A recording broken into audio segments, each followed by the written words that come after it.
Do you ever feel like you keep pushing back the goalposts when it comes to the decision to have kids? For example, you may say, I'll have kids once I'm financially stable, or when I meet the one, or when I have a big enough space, or maybe even once I'm done traveling. And then you find yourself at that moment only to find a new reason to keep pushing back. Well, today you'll meet Delilah, who is doing exactly that. And wait till you hear the crazy marker she set up for herself. Delilah shares how she joined my program is Childfree For Me because she no longer wanted to sit with the feelings of shame and guilt of making this ginormous decision. She was tired of pushing the decision back, and she shares why sterilization surgery eventually became an option. Hi, Delilah. How are you? I'm good, Veronica. Good. It's such a pleasure to have you here. I mean, it's been such an amazing experience getting to know you, getting to know your story. And just for the people watching or listening, you are a grad of my program, it's Childfree For Me. And now you are in our global membership community and an active member there as well. So welcome. Thank you for having me. I'm excited to share my story. Yeah, absolutely. So tell me first, what motivated you initially to book the call with me and to say to yourself, maybe I need support or not? Maybe that's not what you said to yourself. I don't know what your motivation was. Yeah, the fact that I've been in different spaces trying to find an answer. And I had been on like Childfree Reddit. I follow a few child-free people on YouTube. And when I had come across Childfree Connection and your channel, I actually watched another member, Charlotte, and she had an interview with you. And the way that she kind of described where she was when she started was so similar to how I was feeling. Just a lot of confusion, a lot of self-doubt. Looking for an answer outside of myself, and to see her speak with you and just have a lot of clarity. I think what was really powerful about hearing that story with you and her was how it didn't come from a place of this choice is better than that choice. It was very neutral and very like, this is right for me. I honor what parents are going through, but it's not the right decision for me. And so I really appreciated that it didn't come from a place of like shunning the other, but I just loved how compassionate that conversation was for all parties involved. And I was like, wow, this feels very temperance, feels very like peaceful.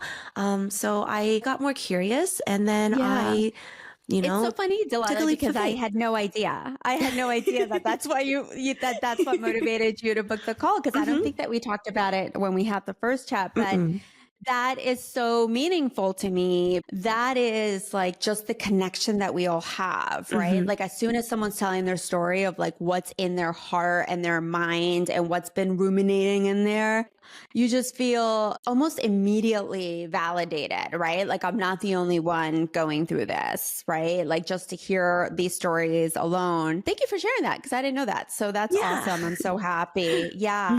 I do agree with you. I think that sometimes it comes across, especially when you're going through this experience, that you get so cornered into making a decision. It becomes like the wrong one or the right one. Very black and white thinking, all or nothing thinking. And it's not anywhere where we should be. And that's the part that I really resonate with. And that's the part that really calls to me, because it's so important for women to realize, because I know I've been there before between the right and wrong, to know that there is no right or wrong. It's what's right for us, right? Yeah. And you were very much in a very unique situation when we had our call. So tell us where you were specifically as far as having kids and not having kids, and what was this pivotal moment that was right down the road for you? Yeah. So my husband and I have been married for 9 years this December. And we had never really had deep desire to have children. It was always something like that was supposed to happen, that we were just waiting for the right time. That's a pretty common narrative. And over the last, I want to say 3-4 years, it came into our awareness that being child-free was an option. Who came to that awareness first? Me, and then bringing it up to to my husband and him realizing like, yeah, honestly, it's funny. I'll just say like his personality is like, I'm down. Like, Right. Sounds good. right? Like, Yeah. he was like, if it happens, I know I'm going to step up to the plate, do what I do. And he's just so amazing in that way. But when we really sat down and talked about it, we didn't have a desire. And so as we were exploring what this choice would look like, we were met with a lot of resistance and a lot of shame and a lot of guilt. And we could not, specifically from family, strangers, that was really odd. Yeah. And we didn't understand where that was coming from. And it made us feel very ostracized, very alienated. So at this point, are you sharing with people that you have decided to be child free, or are you just sharing that it's under consideration? Consideration. It was almost like so testing even the just waters. the fact that it's under consideration, yeah, was met with a lot of getting pushback. that pushback, which is so interesting, right? It's almost like we can't even have that time and space to have that thought process. Like that's not even okay.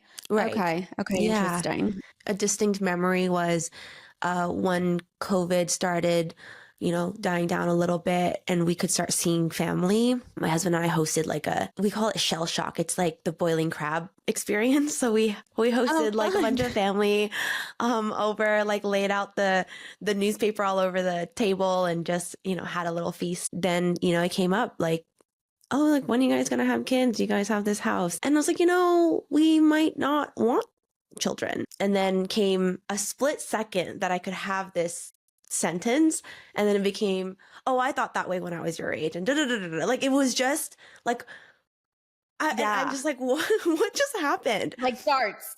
right and I'm just like, okay, so here's me again not saying it definitively, and it's met with pushback.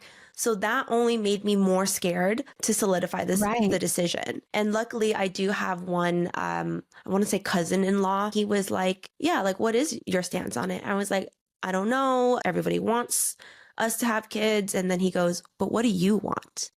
It matters what you want.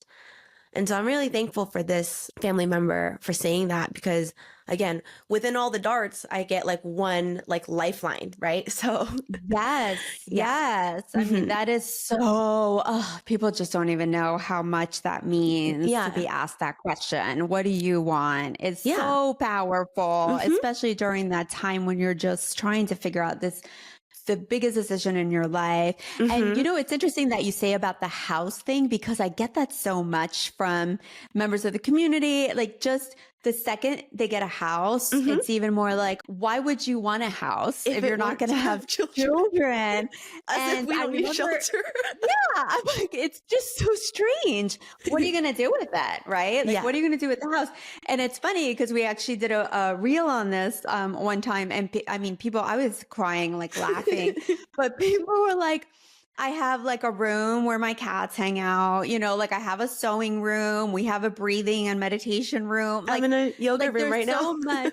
Right. Like there's so much to do, but it's like beyond people's comprehension that what can the space be used for rather than children. I used to commute on a motorcycle for like years, and then finally was like, you know what? I'm ready for a car. And so it was like a Honda CRV that we got. Immediately it was like, oh my God, is it time? Are you guys gonna have kids? And then we were just like, no, we want to go snowboarding and like drive to Disneyland. I don't know what to tell you.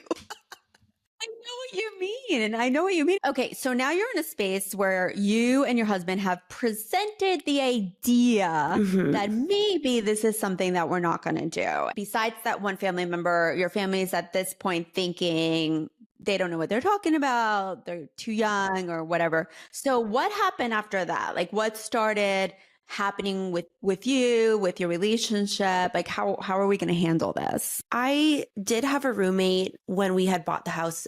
We had a roommate and he had a daughter. And so she would come and stay with us every other weekend. And so I had a lot of, she was 7 and they moved out when she was 9. It was a really great experience for me to see what it would be like to have a kid in the house. And the more I did really amazing fun activities with her, I realized after she left, I hated the cleanup portion of like all of our baking and all of our painting. Like I got to be like fun Aunt Delilah, right?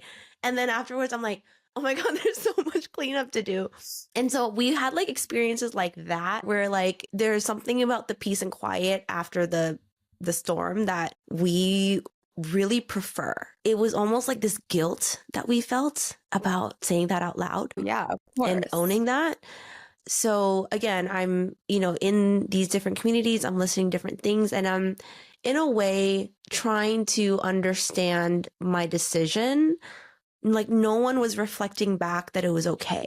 Growing up, I didn't have a lot of people that could mirror my experience. And so that was something that I was missing. And so I think I was looking outside of myself to find people who understood my experience and talk to them about it. I had initially wanted to get a bilateral salpingectomy in 2022. I had booked it. Before we go on, can you just explain what that is for people who may not know? So a bilateral salpingectomy is a form of sterilization. Both fallopian tubes are removed and removes the possibility of pregnancy. That was how much my husband and I wanted the child-free choice, is this awareness of how birth control has affected me in the past. There was a part of me that didn't want to leave it to chance of getting pregnant and then having to make that decision. And what if I didn't want to? And so I sought out this surgery as a form of prevention. But then comes... And how did your husband feel about it at the time? He was very supportive. Like my husband's like very supportive. His child-free journey is very interesting too, coming to his realization. I guess I could say about mine is it was a lot more intense as a woman. And I like, what the shame and the guilt that I get, that he gets, I get it like 10, 100 times fold. It is very different. And it's nowhere near as intense as I have personally experienced and I have personally come across compared to the partner or the woman. Yeah. It was interesting that he could decide and then just be all right. I think he's had maybe a handful of bingos. And for those who don't know, child-free bingos are the things that people say to those who make the child-free decision, but it's so common that you could fill a bingo card and get bingo. So I know. You'll change your mind later. You'll regret it. Yeah. Who's going to take care of you when you're older? Yeah, all of it. So these are the things on the bingo card. Where you're making a huge mistake. You're worst selfish. Decision of your life. Yeah, you're selfish. Makes sense because all you do is care about yourself. Yeah. So he would get a handful of them, but it never took him to this very emotionally intense place as it would take me. I would say his decision was quite linear, and mine was like getting lost in the wilderness. Absolutely. But I do love hearing, Delilah, that from what I'm hearing, it was still a process, right? Whether it was linear or whether it was, really complicated or what it was, that you were both coming to an individual decision so that you can come to a decision as a couple. Correct. And that isn't something that all couples do because oftentimes, so many different scenarios happen, but sometimes it's a lot of like, well, it's up to you. So I love the idea of that you both took that route. Yeah. Like it's really mindful. Right. And it was a decision that we both had to agree to on our own terms. It couldn't be something that I wanted and he didn't, because, that compromise would eventually down the road lead to resentment, right? Like we need to be on the same page and accept each other where we're at. I feel like very lucky. Were both of you able to have this conversation before getting married? And what was that conversation like? When we got married, it was always just like, yeah, you're supposed to have kids. Like no if, ands, or buts. That's just the journey. So when we got married, it was a conversation about, hey, I grew up where my mom and dad couldn't take care of me. And so they would work And my grandmother would take care of me and all my cousins. And, my parents would give her money for food and groceries. And they worked up until I was 11, until they could afford to buy a house. And that's when I finally lived and was parented by my parents. And so I let my husband know when we were getting married that, I don't want kids until we have a house, we're financially stable, all the things, because I got a front row seat to what it was like to not have those things prepared. I identify as an adult child, so I am 31, but oftentimes I have emotional triggers that bring me right back to when I experienced it as a child. And so I'm working on healing and recovering that. I'm glad that I had that conversation with my husband and he was on board. He was like, yeah, that makes a lot of sense. He also witnessed his parents struggle. And so our ideal situation to have a child was have a home and financially stable before we even have kids. Considering we got married at 22 and 23, that was a very mature conversation for a 22 and 23-year-old. Mature. Yeah, very much to understand that. First of all, to just listen to each other's stories and be so open to your experience and his experience, and to both of you to know it just makes sense and it's smart to do it this way. Very mature. Yes. What happened after was we just worked really hard trying to figure out our careers, who we are, self-discovery, all the things. And then we would get hit with, so when are the kids coming? So when are the kids coming? So when are the kids coming? Because now we're married. We were honest. We were like, not until we buy a house, or not until we're financially stable. And we'll say these things, right? I guess that makes sense now why check people that off. Right. So as we got to a really great place financially in our careers and our business, and then we bought the house, then came so when are the kids coming? And then I said, I would really like to be in a place where I could be a stay-at-home mom and be able to do all the things, take them to dance class, blah, blah, blah. I don't know. Again, these were all ideals, right? Then we got to that place where my husband's business took off. I was helping him on the back end. Technically, I didn't have to clock into a 9-to-5 anymore. Then I didn't have an excuse. Right. I'm just literally visualizing you moving the goalpost down the field. Right. Which I think is what a lot of people do. Yeah. And so I ran out of excuses. Then this is where it was hilarious, because then I said, oh, not until Nico and I end up on The Amazing Race and win. The CBS show The Amazing Race. I was like, we're not having children until I get on the show. We have kids until then. Right. So then I paused, and then I was like, wait, why did I just move the goalpost to an astronomical cosmic place?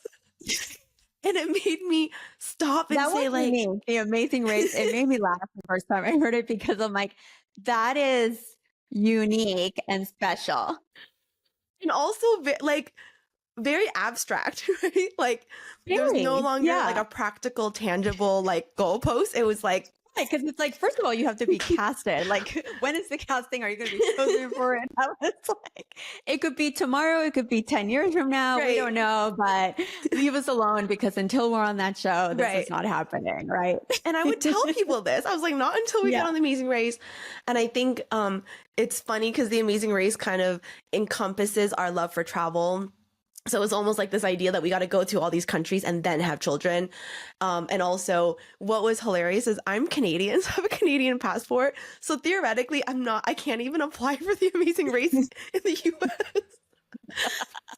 So there's even more things in the way. So anyway, after saying this for a good year and a half, I was like, wait, why did I move it so far away and make it so vague and abstract? Right. Do we even want to have children?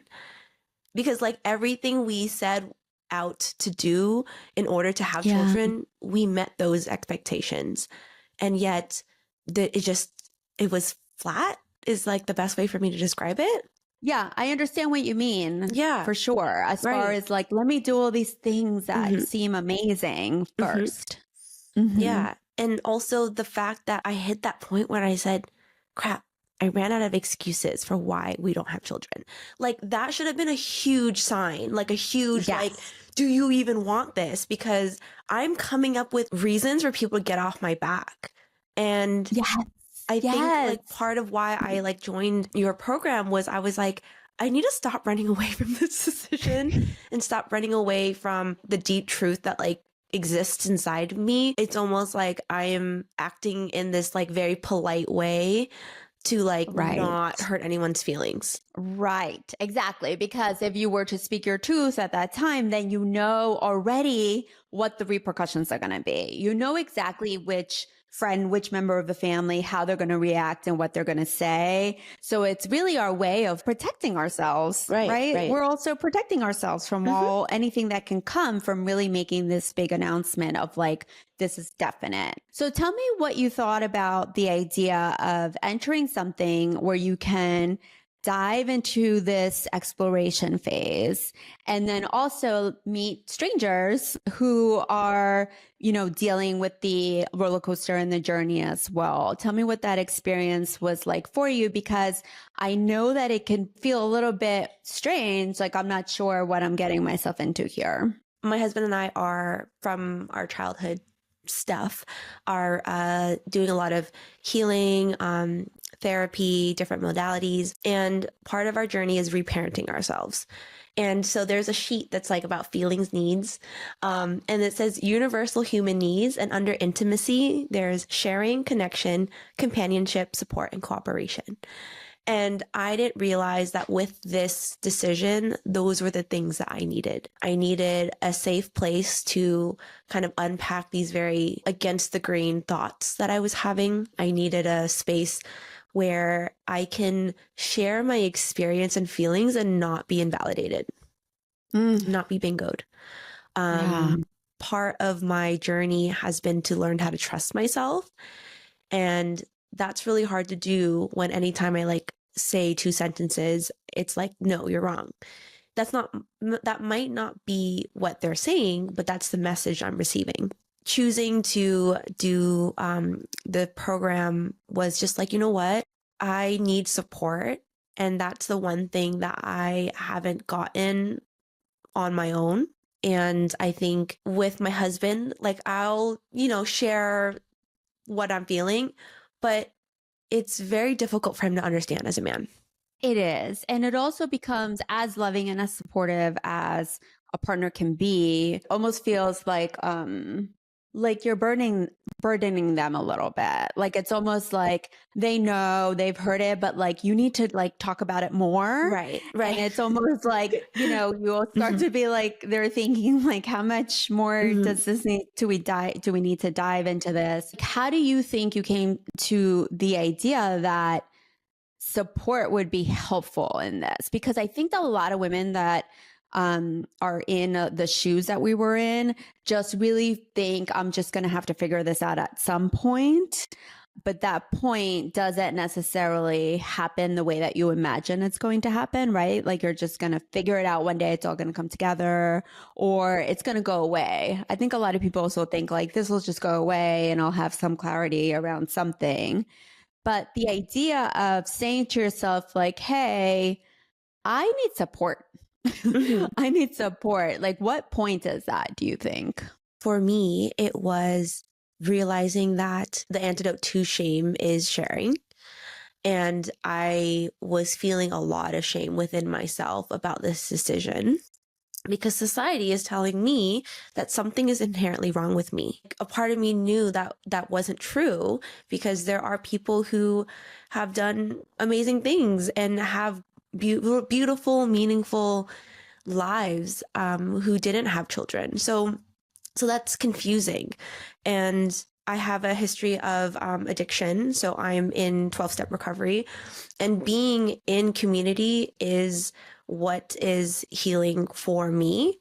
Having someone, again, mirror back your reality is really important. So for me to just come into the Childfree For Me community and be able to say, you know, I'm exploring this book about regretting motherhood, and I'm fascinated by the fact that, you know, no one talks about this openly, and that here's a safe container to talk about it openly. You know, with my husband, he knows my journey as much as he can hold space for it. It's different with other women because there's this like resonance and understanding. Yeah. That like I didn't really particularly get with my partner. That's the best way for me to describe it. I'm the same like you as far as community, because I know you're in community, like there's different things that you do. And I feel the same way. I feel community to be very healing for me. I love to feel like I'm a part of something. I love to support others and receive it, right? Like I love that it can go either way at any time. It is really healing, and it is so positive, and it feels so good. So, right. yeah. And you're holding a very safe container for that. The fact that I learned in my recovery, isolation is not good for us, right? So if I'm isolated with these thoughts and these feelings and I have nowhere for them to be worked through and processed, I stay in that, right? And so I think I was just ready, and I had enough understanding of like, oh, I'm feeling shame, I'm feeling guilt. And these are very uncomfortable feelings to sit with, knowing like, okay, when I hear like a YouTube video of some professor guy is just like, if you don't have children, you're going to regret it. And, or like something's wrong with you, or you're lazy, like those messages make me feel shame. And so for me to say like, okay, I feel shame. And again, I learned from Brene Brown, the antidote to that is sharing and like releasing it and having it be heard. And I think that sometimes people think because of those words can like cut into your soul when someone says things like that. I think that the narrative is that it's cutting into our souls because either A, it's true, or we don't want to come to the realization or admit that we are selfish after all, or just all these different perceptions of how that transfer of messages really hits us. We talk about shame a lot, I feel like, in the program, because it comes up it could be very sneaky too. Shame can just kind of crawl into who you are and crawl into your thoughts. And you're not even really aware that it's the shame that's, the puppeteer of your thoughts sometimes, right? Like you have so much awareness of it, but not everybody does. Right. Yeah. I think that the shame, it came from me not knowing how to trust myself. I grew up with society always telling me what to do, or my parents always telling me what to do. Like, so where do we learn as humans to trust our own authority? So here I was trying to experiment with trusting my authority and what I want deep down. And I just kept meeting that with shame.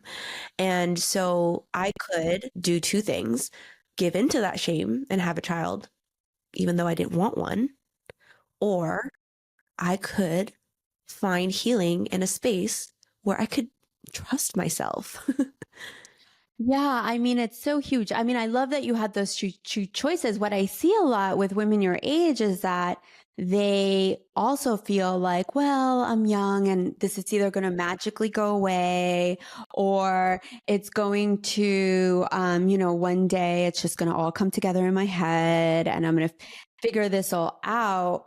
But I love that you didn't even put that in your options. It was either continue or deal with it now, right? Like you weren't even like putting it in the like, let me deal with it later in life as I'm older. You were like, now. Right. Right. And I love that about you, because you came into the program very assertive and like, I'm here to figure this out. You know what I mean? Like I am taking action. I'm taking responsibility for my life. Right. I'm taking responsibility for this choice. Like I'm doing this. And it was so like your energy was so there. And I love that about you, because you were intentionally present in that space. Yeah. Here's the thing that I really enjoyed about your program. It was not to convince us to be child free. It was like, let's figure out what your truest, deepest desire is in a safe place where you can explore this other path, right? Because in society, we're not even allowed to touch that. And then in this container, we can explore both sides. And so I feel like I'm a very balanced person. So I personally didn't like that I only saw the good and romanticized version of parenthood. When behind closed doors, you know, even having that roommate, I could see that there was so much that could happen and could go wrong. And again, I'm not trying to be pessimistic. I'm trying to be realistic of like, if I go into this, right, I just want to know. Like, like imagine me as a judge. I just want to know what a case for both sides, and then I'll make a decision. Out there in the world, I'm making a completely biased decision because I'm only presented with one side of the case. Yeah. Yeah. And that was huge for me too. Like when I came to that realization that you're saying was huge for me because I almost felt slighted. That wasn't shown like, here's this path and it could be so good for some people. And maybe you're one of them. So I understand what you're saying. I appreciate that you were able to see that because again, it's not about right or wrong. And I think that's what makes me crazy when it starts to get divisive. Right. And when, you know, parents and non-parents start to have conflict in the situation, because deep down it has nothing to do with that at all. This program helped me understand that if I were just in a vacuum and it were just me and nobody else's opinion mattered, what do I want? And I didn't want children. The only seeds of possibility of wanting children were not from me. And so that just shows that I was trying to please the world and please society and please family instead of making a decision that was right for me. And so it was so empowering. Listening to it. Yeah, I really do, because it's just so huge, like to be able to like feel that way and like completely just soak in it, right? Like it just feels amazing. And it feels for me amazing to see all of you go through that transformation. It's really beautiful to witness. Thank you. I would love to hear how you feel now that you're post-surgery and you have moved from the program to the membership community, and like, how is Delilah today? I got so much support leading up to my surgery. And again, this program was exactly what I needed to just feel really good about this decision that I was making for myself and my body and my future. It was just so lovely to have that support. And when I did get my surgery, it was like so magical. Like I never would have thought I would feel that happy going into like an operating room. And again, Veronica, your text of support to me like that day was just, I was crying so much happiness out that the nurse was like, "Oh my God, are you okay? Are you nervous?" I'm like, "No, I'm just so happy right now. I've been wanting this for so long." And also had this moment of revelation that I made a decision for myself and my body that none of my ancestors did. This wasn't available to them. Right? Like, again, having kids was just, it wasn't a choice. So that was very powerful. It's still not a choice in some places. Exactly. Right? Exactly. Like it's just so, And so just knowing what a privilege that is. Also, as I was being like, I was in like the little bed and they like rolled me into the operating room and it like opens and I'm just like, it looks just like Grey's Anatomy in here. And then my surgeon and like the whole team start like bursting out in laughter. They're like, "Oh my God, who's your favorite character?" And I'm like, "Christina Yang, she's our child-free queen." And they're like, "But she left." And I was like, "But she's still my child-free queen." Yeah, and it made sense for like what I was like about to go get, right? Now. Yeah. And so afterwards, again, it felt really beautiful to be celebrated and just for you guys to, you know, check up on me and just see that you're like, "Oh, Delilah's all good." And that was so lovely because the child-free choice, I think a lot of what goes missing is the celebrations and the milestones, because I had to accept that my surgery is in a way never going to be celebrated the same way as a baby shower. Right. And so, and that's okay. I can be okay with that, but celebration and connection is like a universal need. So having you really guys is. support me, and that was so wonderful. Overall, all the like stress figuring out like, oh, what am I going to do with my life and blah, blah, blah, blah. It's just the decision is made, and it was made from a place of love and compassion and understanding of myself. That again, anytime I let's say someone wants to say anything, it doesn't affect me. It's like the fact that I got to build so much resilience towards pronatalism, towards shame, towards guilt. Like Childfree For Me helped me just be so rooted in who I am and what I want, and that I'm not selfish for making this decision. I'm not a bad person for making this decision. It doesn't make me like lesser of a human, or broken, that I'm whole just as I am, and women are whole just as they are, whether they choose to have a child or not. Mm-hmm. You know, we all have inherent value. Yes. So like, that's how I feel now. When people, like, just hearing those words, I'm like, right. The chaos that I was in, I didn't want to bypass it. What I really enjoyed about your exploration was we weren't, again, bypassing any of it. We're like going through it, and we're asking the difficult questions, and we're doing a lot of contemplation and self-reflection, self-inquiry. And then again, you were holding space for whatever those answers were. Not to be shamed, not to be anything. Like, this is your truth, and you get to make a decision from that place. And so, yeah, I really appreciate the community there. And then now with the Childfree Connection community, there's more people, and it's like really, and it's growing every day. Right? It's nice to be able to, I think, go from, it's Childfree For Me into the community, because it's filled with people that are just like in so much celebration of this lifestyle, but also are still very thoughtful about it and still want to discuss it on a deeper level. We share resources, we share experiences that we still have, right? Even after you make this decision, life still happens, and it's nice to hop into somewhere where you can just say like, this happened to me this weekend, and we could all like, either most likely we've been there, or we can absolutely relate to each other's experiences. We have to be intentional and like look for belonging. It doesn't just happen.